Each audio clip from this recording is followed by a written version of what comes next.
God sees you, even when no one else does, based on Mark 5:25-3:4.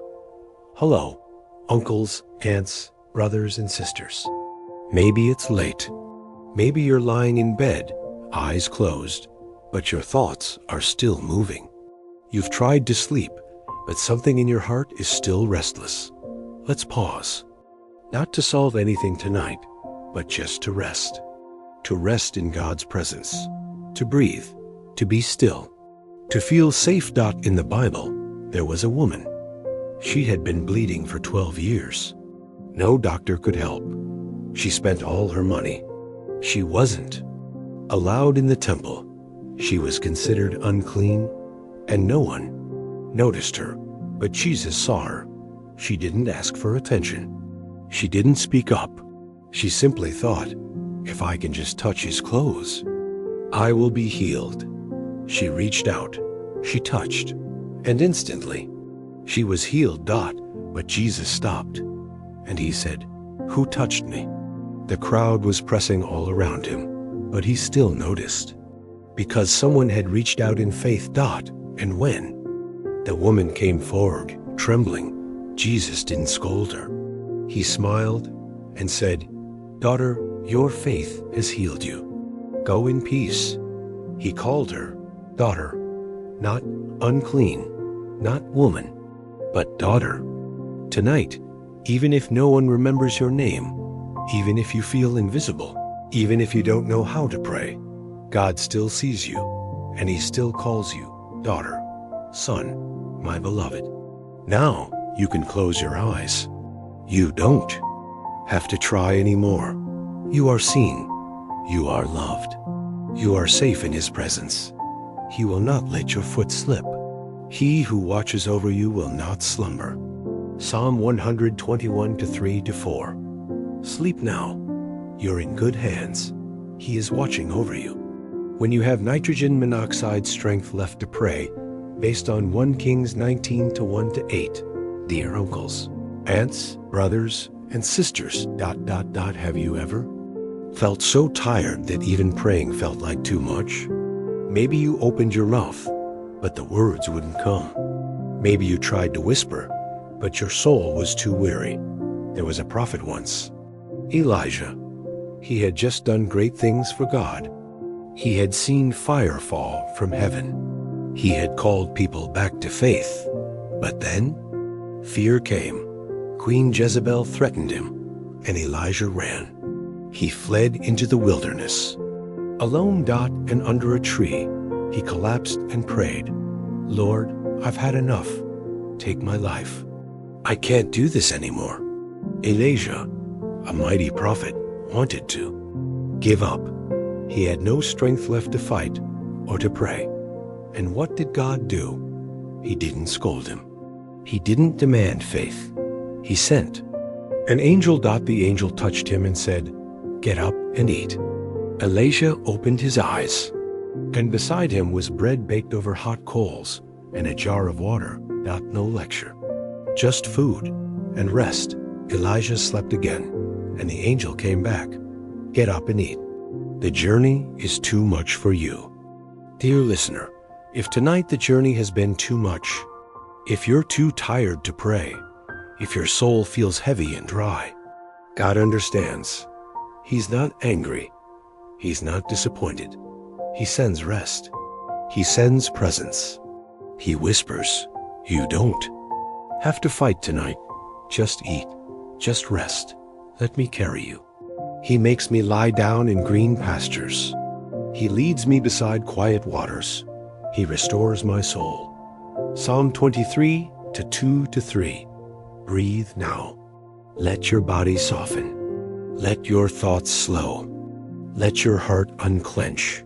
You don't need perfect prayers. You don't even need words. Just whisper if you can. God, I'm tired. But if you're here, please stay near. Come to me, all who are weary and burdened, and I will give you rest. Matthew 11:28, a mustard seed. So tiny, but enough. Tonight, if your faith is tired, if you feel like it's barely there, Jesus still hears. Jesus still loves. You can say, Lord, I'm trying. I don't have much left, but I still believe a little. Help my unbelief. A bruised reed he will not break, and a smoldering wick he will not snuff out. Isaiah 42:3. So even if your faith is like a flickering flame tonight, he will protect it. He will nurture it. He will not snuff it out. Now sleep, gentle soul. You are heard. You are held. You are loved, just as you are. Asterisk sleeping in the Father's arms, no matter how far you've gone, based on Luke 15:11-32. The Prodigal Son duration. Good evening, dear listener. May I speak softly to your heart tonight? Maybe you've wandered far in your thoughts, your emotions, even in your faith. Maybe you feel like you're too distant to return, too stained, too weary, too ashamed not, if that's you. This is your invitation to come home. There was once a young man in Scripture. He looked at his father and said, "Give me my share of the inheritance." It was as if he said, "I don't want you, Father, just what you can give me." And so the father gave it. He let his son go. The young man went far away, to another country, spent everything on parties, on pleasures, on people who didn't stay, until it was gone. Then came the famine, and he found himself in rags, starving, feeding pigs, and wishing he could eat their food. This once proud son was now lost, dirty, and alone. Then something stirred inside him. He remembered his father. He thought, even the servants in my father's house have food. I'll go back. I'll say, Father, I'm no longer worthy to be called your son. Just make me like one of your hired men. He rehearsed the speech. He walked home with guilt in every step. But here is the part I want you to hold close tonight. While he was still a long way off, his father saw him and was filled with compassion. He ran to his son, threw his arms around him, and kissed him. The son began his confession, but the father interrupted it with love. Bring the best robe. Put a ring on his finger, sandals on his feet. Kill the fattened calf. Let's celebrate, for my son was lost, and now he is found. Dear friend, if tonight you feel distant from God, please know He is not waiting with anger. He is waiting with open arms. He saw you the moment your heart turned back. Even if you're still far off, He is already running toward you. You do not need to earn your way back. You do not need to clean yourself up first. You are not a servant in His house. You are His beloved child. Let your shoulders rest now. Let your heart be still. You are not too far gone. You are not disqualified. You are known. You are cherished. You are welcomed fully, completely. Sleep tonight, not in shame, but in the arms of your Father. He has been waiting, and now He has you again. The Lord your God is with you. He is mighty to save. He will take great delight in you. He will quiet you with His love. Zephaniah 3. When you feel unworthy, He still welcomes you. Based on Luke 7:36-50. The sinful woman with the alabaster jar duration. Good evening once again, dear listener. If you're still awake, or if your heart is still stirring beneath the quiet, this story is for the parts of you that feel too broken, too sinful, too far gone to ever be loved. Let me tell you, you are not beyond grace. Not now, not ever. There was once a woman in the city, a woman with a reputation.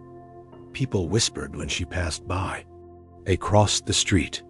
They judged her by her past and never gave her a future.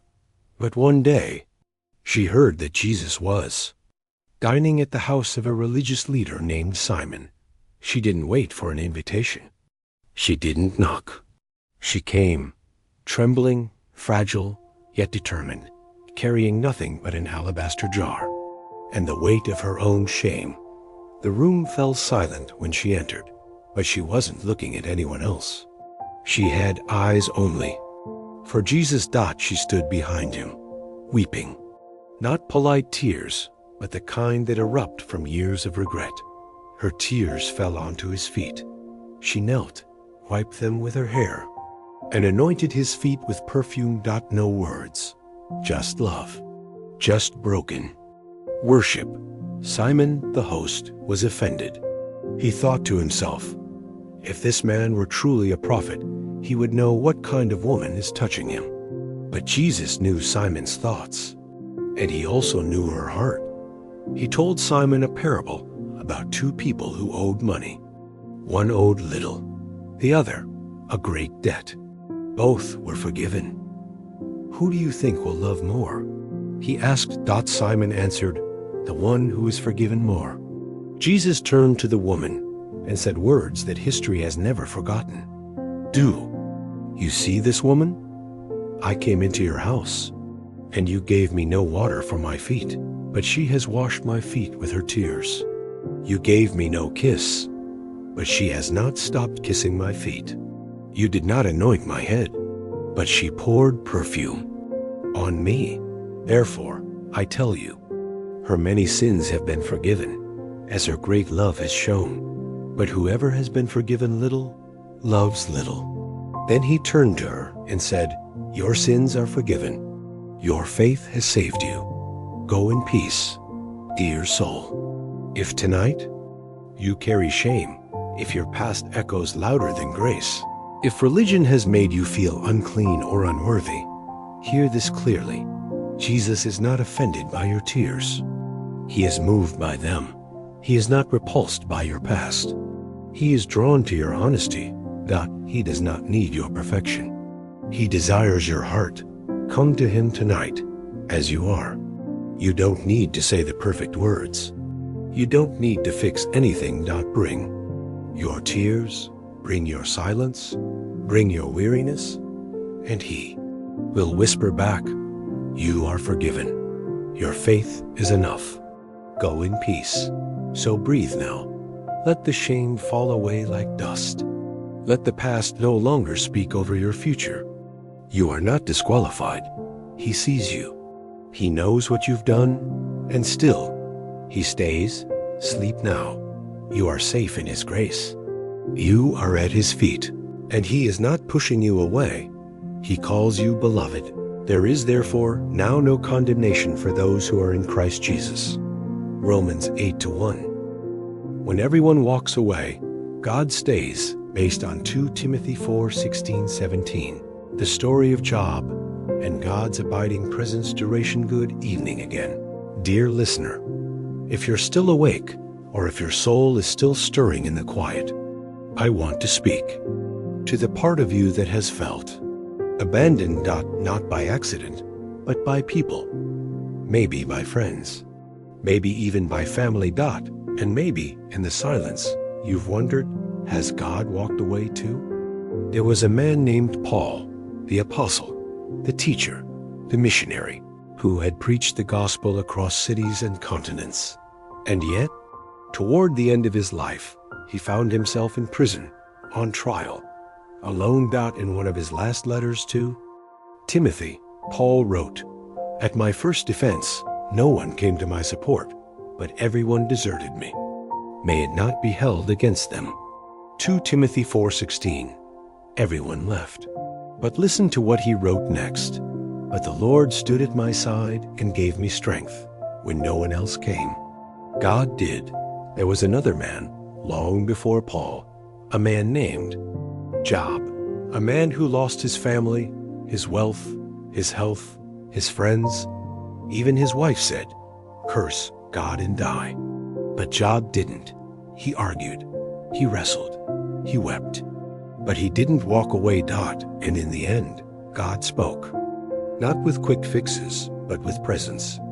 God showed Job the stars, the seas, the mysteries of creation, and said, I am still here. I have not forgotten you. Dear friend, maybe tonight you feel like no one showed up. No one texted back. No one stayed when it got hard. But I promise you this, God did. He stood beside Paul in the courtroom. He whispered to Job in the ashes. And he is near you now, in this quiet room, while the world sleeps. Though my father and mother forsake me, the Lord will receive me. Psalm 27:10, I will never leave you nor forsake you. Hebrews 13:5, these aren't just verses. They are the heartbeat of God. So tonight, you don't have to try so hard to be okay. You don't need to pretend you're strong. You are allowed to miss people. You are allowed to feel lonely, but you are never alone. The Lord is sitting with you in this very moment. Not fixing, just staying.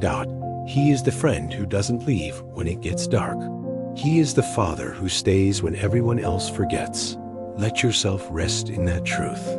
Even if your heart is breaking, even if tears slip down in the dark, even if no one understands what you're carrying, He does. And He's not going anywhere. The Lord is close to the brokenhearted and saves those who are crushed in spirit. Psalm 34:18. So sleep now. You are not forgotten. You are not abandoned. You are not alone. You are held by the one who stays. Asterisk, the peace of Jesus in the middle of the storm. Based on Matthew 8:23-27, Jesus calms the storm duration. Good evening again, dear listener. If the winds in your heart are still howling, tonight, if your thoughts are crashing like waves, if rest feels far away, then this story is for you. Because even in the storm, Jesus is still peace. The Bible tells of a moment when Jesus and his disciples boarded a boat to cross the Sea of Galilee. At first, everything was calm, but as the boat moved deeper, the skies darkened, winds howled, waves rose, water poured into the boat. The disciples, seasoned fishermen, began to panic.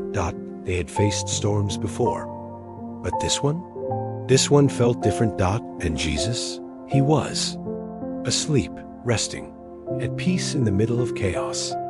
The disciples rushed to him, shouting, shaking, desperate. Lord, save us. We're going to drown. Jesus slowly opened his eyes. He looked at them, not in frustration, but in love. And he asked, Why are you afraid, O you of little faith? Then he stood, and he spoke. Peace, be still. That's all it took. One voice, one sentence. The winds stopped, the waves calmed. The sea became still like glass. And the disciples? They stared in awe. Who is this, that even the wind and the sea obey him? Dear heart, maybe your storm isn't outside, but inside. Maybe it's anxiety that won't let go, or grief that crashes in waves, or fear, doubt, loneliness, threatening to sink your soul. But hear this clearly tonight. Jesus is still in your boat. He is not surprised by the storm. He is not asleep in ignorance, but in divine peace, and he is ready to speak peace into you. You don't need to pretend the storm doesn't exist. You just need to remember, you are not alone in the storm. Jesus is beside you, not pacing, not panicking, but present. Let him speak over your heart tonight. Peace, be still, to your restless thoughts, to your aching body, to your troubled memories, to your fears about tomorrow. Peace, be still. Breathe now. Let his words become your lullaby. Let his calm become your rhythm. Let his presence become your pillow. Even if the sea is still choppy, your soul can rest, because Jesus is near, and Jesus never sinks. You will keep in perfect peace those whose minds are steadfast, because they trust in you. Isaiah 26:3. Sleep now, dear soul. The storm may rage outside, but inside, peace has come. He is in your boat, and he is not leaving. Asterisk part 8. Even when you start to sink, he still reaches for you, based on Matthew 14:22-33. Peter walks on water. Duration. approximately 15 minutes. Good evening again. Dear soul, tonight I want to speak to the part of you that once believed, once stepped out in faith, but now feels like you're sinking. Not because you didn't try hard enough, not because your heart wasn't sincere, but because the wind became louder than your courage. The waves rose higher than your hope. If that's where you are, this story is for you. It happened after the miracle of feeding thousands. Jesus sent the disciples ahead, across the lake. He stayed behind to pray, but as night fell, a storm swept over the water. The disciples were far from land, rowing against the wind, struggling, exhausted. And then in the darkest hour of the night, they saw something or someone walking on the water. They were terrified. It's a ghost. They cried, but a voice called out above the wind, "Take courage. It is I, do not be afraid." It was Jesus. Peter, bold and trembling, called out, "Lord, if it's you, tell me to come to you on the water." And Jesus said one simple word, "Come." Peter stepped out. His foot touched the water, and it held. One step, then another. He was doing it, walking on water. But then the wind howled. The waves crashed, and Peter took his eyes off Jesus. He looked at the storm and began to sink. "Lord, save me," he cried.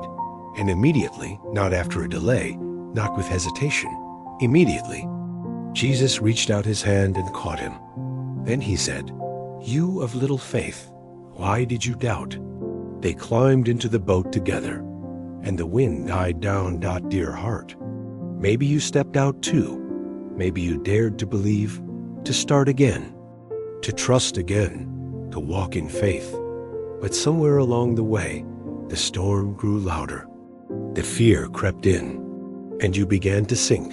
But listen closely tonight. Jesus didn't let Peter drown, and he will not let you drown either. You are allowed to falter. You are allowed to fear. You are even allowed to cry out in panic.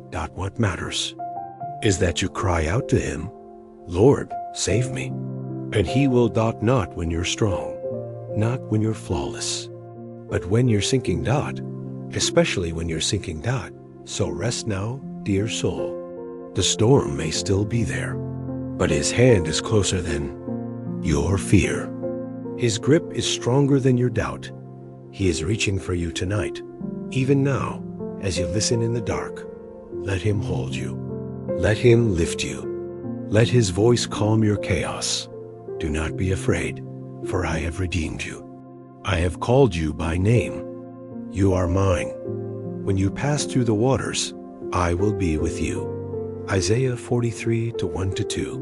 Sleep now, not in your own strength, but in the strong hand of the one who saves.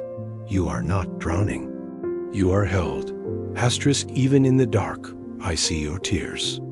Based on Psalm 56-8, you keep track of all my sorrows. You have collected all my tears in your bottle. Duration. Good evening again, dear soul. Maybe you've cried quietly in the dark, alone in your room, on the floor, in your car, under the covers. Tears that no one else saw. Tears you didn't know how to explain. Tears that felt wasted, silent, forgotten. But tonight, I want to tell you something sacred. God sees every single tear, and he keeps count. In Psalm 56-8, David wrote, "You have kept count of my wanderings. Put my tears in your bottle. Are they not written in your book?" Imagine that a God who tracks not just your victories, but your wanderings, your confusion, your detours, and every single tear. You see, the world may not notice when you cry, but heaven does. He doesn't rush you. He doesn't scold you. He kneels beside you and catches each drop like a treasure, because every tear you cry has meaning to him. Maybe you feel embarrassed for how often you've broken down. Maybe you've heard the voice in your head, "Just move on. Why are you still upset? Stop being weak." But that voice is not the voice of your Father. The God of all comfort does not shame your tears. He sanctifies them. Even Jesus wept. He wept for Lazarus. He wept over Jerusalem. He wept in the garden of Gethsemane, the Son of God, who had the power to raise the dead, also had the humility to cry. So if Jesus wept, you can too. And in your weeping, know this, He is near. The Lord is close to the brokenhearted and saves those who are crushed in spirit. Psalm 34 minutes and 18 seconds. He doesn't just tolerate your pain. He draws close in it. He leans in. He sits with you in the night. He gathers your tears, not as waste, but as worship. So rest now. Let go of the pressure to be strong. Let go of the need to hold it all together. You're allowed to be soft here. You're allowed to exhale. You are not weak. You are not too emotional. You are not overlooked. You are seen. You are heard. You are comforted. He will wipe every tear from their eyes. There will be no more death or mourning or crying or pain. Revelation 21:4. But until that day, He will hold your tears. Everyone, even the ones that fall tonight. Sleep now. Dear,